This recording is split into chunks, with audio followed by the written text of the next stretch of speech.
Space is a fascinating place. We've constructed crazy things up there, landed even crazier things up there, and discovered even crazier things up there.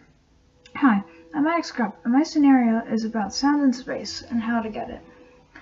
Scenario is where we do extensive research on topics that interest us and come up with creative solutions to problems associated with them. For example, music in space interested me, so I chose to do a combination of the two, where I took space and the sound of music and asked the question, well, could I have sound in space? And it's commonly heard that you can't hear in space, but I don't think it's commonly understood why you can't. So for sound to travel at all, you need three things: vibrations, energy, and matter. Space has plenty of vibrations and energy due to star implosions and possibly even the Big Bang, but it doesn't have matter because it's a vacuum, which you've probably heard before. So to solve the problem of not being able to hear in space, the simple solution would be to bring matter up. But how do you do that? I've modeled a device to help solve that problem and maybe provide answers.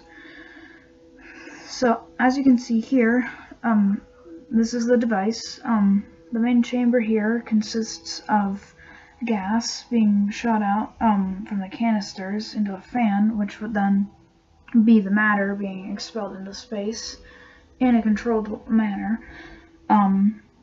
You then would put sound into it, for example, speak, and I have realized that, you can't really actually, physically speak in space because, you're not supposed to get out of space too, otherwise you will die.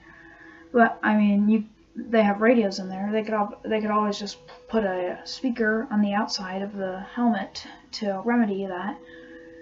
Anyway, so you would put sound into it, and for the first time in history, really, sound would come out in space. And there's also, as you see here, there's also a battery pack.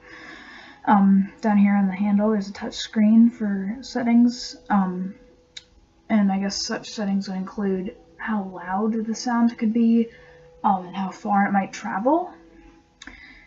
And there's also a trigger to activate it. It's much like a megaphone in a way. So this invention would be useful because scientists could learn lots from being able to hear in space. Just imagine what they might hear. Imagine if life out there gave no other indication of its presence in our galaxy, or even universe, or even as close as our solar system. Imagine if life didn't give any other indication other than sound. Well, we would never be able to hear that without being able to hear in space, which is why it's so fascinating, because it could really aid and benefit space research as a whole, which is why it's crazy that just some simple research and just me, a simple kid, could impact the world as we know it, and not just the world, but all the surrounding space outside of it. All you have to do is shoot for the stars.